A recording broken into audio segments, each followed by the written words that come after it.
Innal hamdalillah nahmaduhu wa nasta'inuhu wa nastaghfiruh wa na'udzu billahi min shururi anfusina wa min sayyiati a'malina may yahdihillahu fala mudilla lahu wa may yudlilhu fala hadiya lahu. Ashhadu an la ilaha illallah wahdahu la syarika lah wa ashhadu anna Muhammadan abduhu wa rasuluh. Allahumma salli wa sallim ala Muhammadin wa ala alihi wa sahbihi wa man tabi'ahum bi ihsanin ila yaumiddin. Faya ayyuhan nasi usikum wa iyaya bitaqwallah wa ta'atihi faqad fazal muttaqun. Ya ayyuhalladzina amanu taqullaha haqqa tuqatih wa la tamutunna illa wa antum muslimun, amma ba'd. Ma'asyiral muslimin, jamaah sidang Jumat rahimani wa rahimakumullah.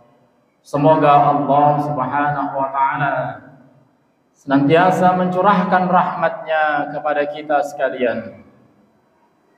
Alhamdulillah, kita bersyukur kepada Allah Subhanahu wa taala yang telah mencurahkan kepada kita berbagai macam bentuk kenikmatan yang begitu teramat besarnya, sehingga kalaulah kita hitung nikmat-nikmat yang Allah anugerahkan kepada kita, niscaya kita tidak akan sanggup untuk menghitungnya. Wa in ta'uddu ni'matallahi la tuhsuha. Dan jikalau kalian menghitung nikmat-nikmat yang Allah anugerahkan kepada kalian, niscaya kalian tidak akan sanggup untuk menghitungnya.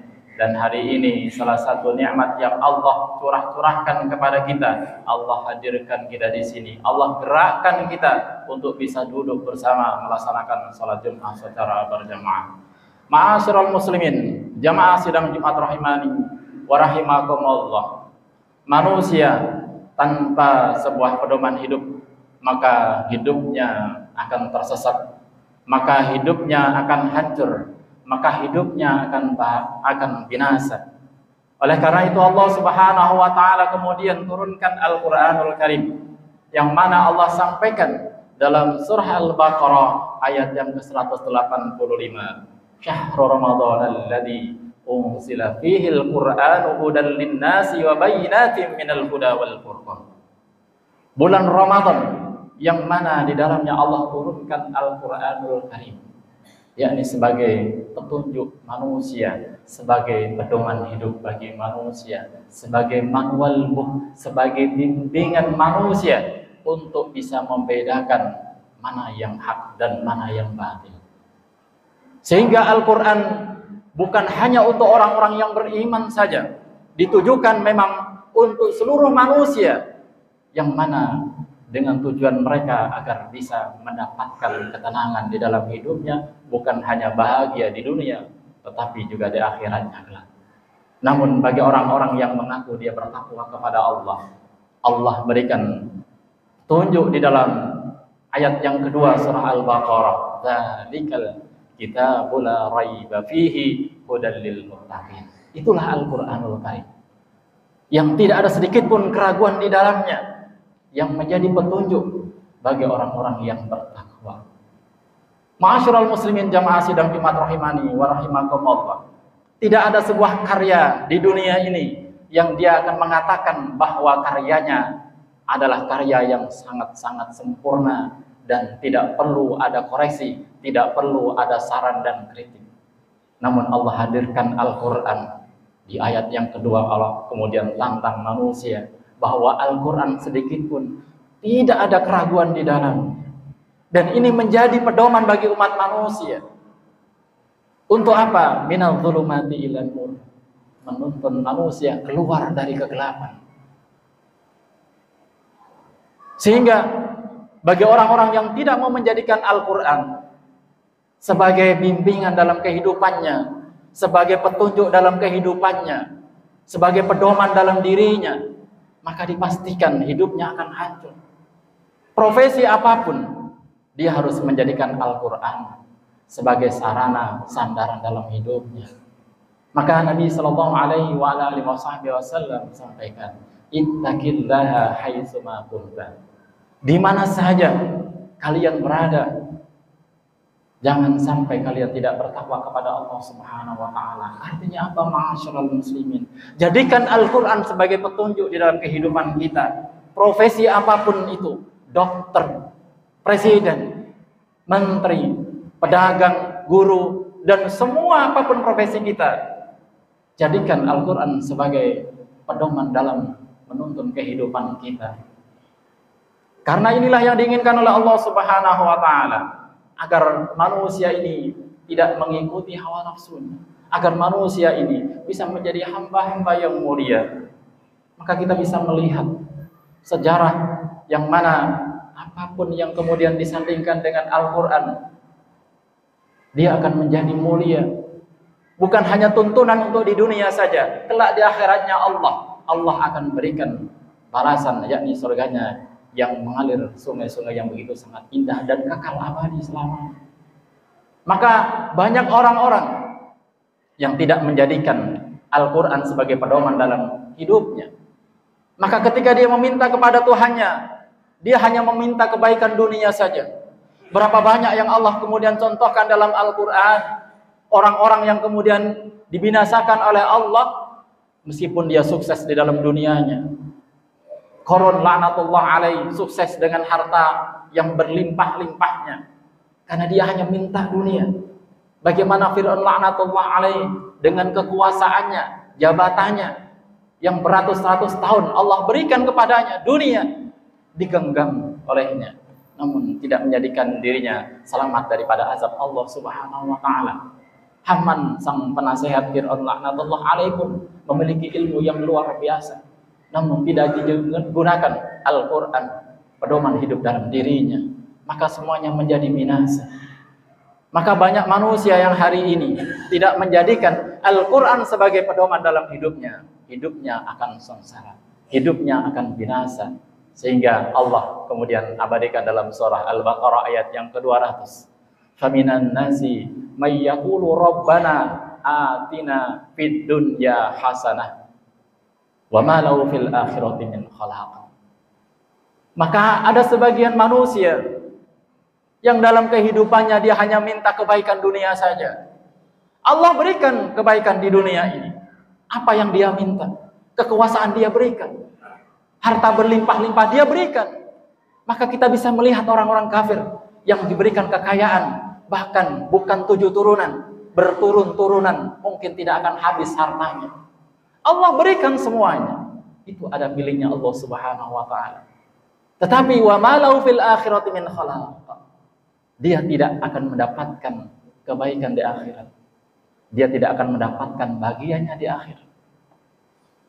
Maka bagi orang-orang yang menjadikan Al-Quran sebagai petunjuk dalam hidupnya, sebagai pedoman dalam dirinya, Allah kemudian sampaikan di ayat selanjutnya, wa minhum may yaqulu rabbana atina fid dunya hasanah wa fil akhirati hasanah wa qina adzabannar. Dan sebagian manusia ada yang mereka kemudian berdoa kepada Tuhannya, wahai Rabb kami, berikan kami kebaikan dunia. Maka Allah berikan kebaikan-kebaikan dunia. Dijadikan dia presiden, tapi otaknya, akalnya, pikirannya ada Al-Quran, ada kalimat la ilaha illallah. Dia dijadikan menteri, tapi dalam pikirannya ada kalimat la ilaha illallah. Dijadikan pemimpin daerah, di dalam otaknya ada kalimat la ilaha illallah, sehingga semua perda-perda yang diturunkannya berbau syariat Islam. Karena Allah berikan kebaikan di dunia dan bisa menjadikan orang-orang sekelilingnya untuk semakin dekat kepada Allah Subhanahu wa taala. Dijadikan pedagang, dijadikan pengusaha, namun betul-betul dia menjadikan usahanya sebagai jalan untuk lebih dekat kepada Allah Subhanahu wa taala. Seluruh kekayaannya digunakan di jalan fi sabilillah.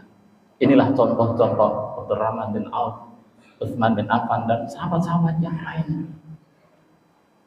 Maka hari ini kita harus kembali lagi bahwa Al-Quran jangan hanya dijadikan sebagai bacaan saja. Al-Quran hanya sebagai pajangan saja yang banyak debunya yang kita taruh di atas lemari-lemari kita. Meskipun Nabi Shallallahu Alaihi Wasallam telah memberikan motivasi kepada kita, hanya dengan membacanya saja kita sudah bisa mendapatkan pahala.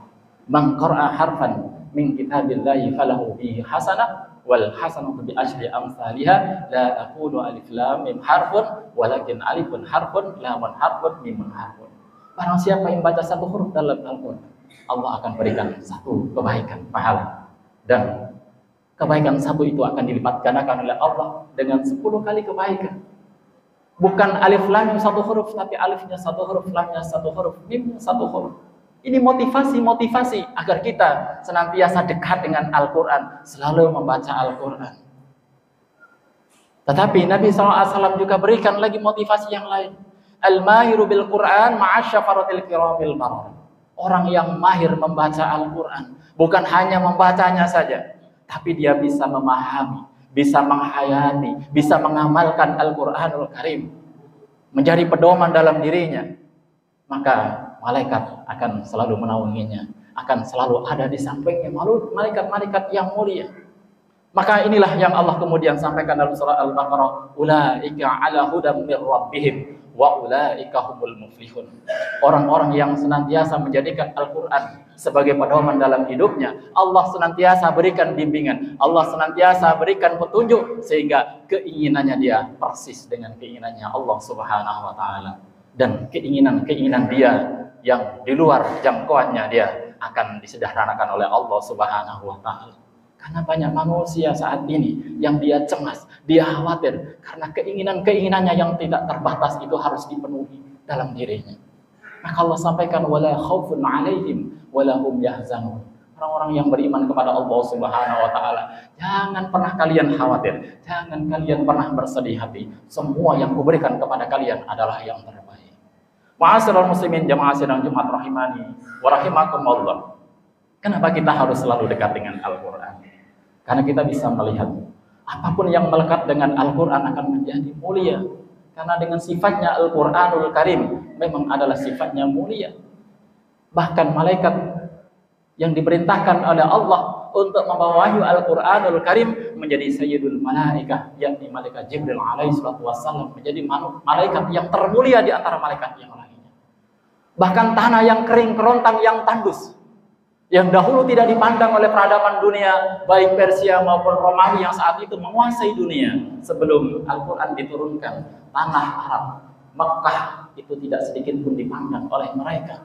Namun ketika Allah turunkan Al-Quran di tanah tersebut, menjadi tanah haram, tanah haramin, tanah yang dimuliakan oleh Allah Subhanahu wa Ta'ala. Dan saat ini seluruh umat Islam pasti merindukan untuk bisa hadir di tanah tersebut, padahal tanahnya kering dan kerontang. Kenapa? Karena Allah turunkan di dalamnya Al-Quranul Karim. Begitu pula Al-Quran yang Allah kemudian berikan kepada seorang manusia, yakni Nabiullah Muhammad sallallahu alaihi wa ala alihi wasallam, maka menjadi manusia termulia di antara manusia-manusia yang lainnya, menjadi nabi yang mulia, sayyidul anbiya wal mursalin, pemimpinnya para nabi dan juga para rasul. Diberikan oleh Allah maqaman mahmuda, kedudukan yang terpuji, pembawa kunci surganya Allah Subhanahu wa Ta'ala. Begitu pula kita melihat para sahabat radhiyallahu anhum yang telah dijamin surganya oleh Allah Subhanahu wa Ta'ala. Bagaimana kehidupan mereka sebelum Al-Quranul Karim diturunkan kepada mereka.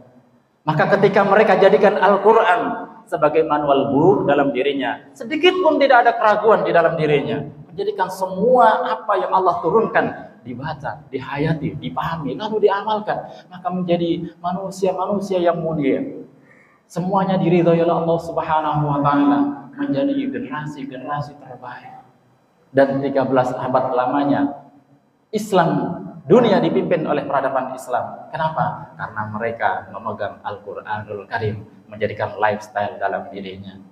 Maka mudah-mudahan di dalam khutbah yang singkat ini kita bisa kembali untuk selalu mendekat dengan Al-Quran, karena Al-Quran bukan hanya sebagai tuntunan dalam kehidupan kita, tapi kelak ketika kita telah dimatikan oleh Allah Subhanahu wa Ta'ala, Dia akan datang saat kita sangat membutuhkan pertolongan, yakni iqra'ul Qur'ana fa innahu ya'ti yaumil qiyamah syafi'an li ashabi. Kalian bacalah Al-Quran, karena kelak ketika manusia sudah disibukkan dengan urusannya masing-masing menghadapi penghisaban oleh Allah Subhanahu wa Ta'ala, Al-Quran akan datang memberikan pertolongan kepada kita. Mudah-mudahan Allah mudahkan kita untuk selalu dekat dengan Al-Quran, dan kita semuanya dijadikan manusia-manusia yang mulia di sisi Allah Subhanahu wa Ta'ala. Amin. Amin ya rabbal alamin.